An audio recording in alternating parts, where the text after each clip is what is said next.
Chopper ఎగరటానికి VIP ఉంటే ఎగరటానికి ఇబ్బంది అట. విత్ ఇన్ 14 minutes లో చాపర్ టేక్ ఆఫ్ అయిపోయింది, హ్యాపీగా వెళ్ళి ల్యాండ్ అయిపోయింది. కానీ చాపర్ లో వెళ్ళే విఐపికి ప్రాబ్లం గానీ ఆ పైలట్ కి ప్రాబ్లం కాదా? మరి పైలట్ ఎలా వెళ్ళాడు అదే చాపర్ లో? ఒకసారి మనం ఆలోచన చేసుకోవాలి కదా ప్రజలందరూ కూడా.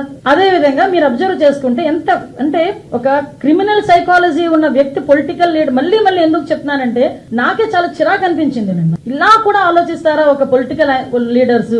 ఇలా కూడా ఆలోచిస్తారా అసలు మనుషులు అనిపించింది. 11 గంటలకి ఇంకా మేము ఇంకా అతగాడు ల్యాండ్ అవ్వలేదు, ఏమీ అవ్వలేదు. ఫస్ట్ పోస్టింగ్ ఒకటి వస్తుంది వైసీపీ దగ్గర నుంచి. ఎక్కడ పడితే అక్కడ పోలీసులను అడ్డుకుంటున్న, వైసీపీ నేతలను అడ్డుకుంటున్న పోలీసులు మమ్మల్ని అక్కడ వరకు రానివ్వట్లేదు అని ఒక పోస్ట్ పెడతారు. విత్ ఇన్ 30 minutes లో హెలీప్యాడ్ దగ్గర భద్రతా వైఫల్యం, పోలీసులు ఎవరు లేరు. అక్కడేమో పోలీసులు ఉన్నారంటాం, ఇక్కడేమో పోలీసులు లేరంటాం. అసలు ఎలాగ జనాలని ఎలా సైకలాజికల్ గా వాళ్ళు ట్యూన్ చేయడానికి ప్రయత్నం చేస్తున్నారని చెప్పడానికి మీకు ఒక ఉదాహరణ చెప్తున్నా.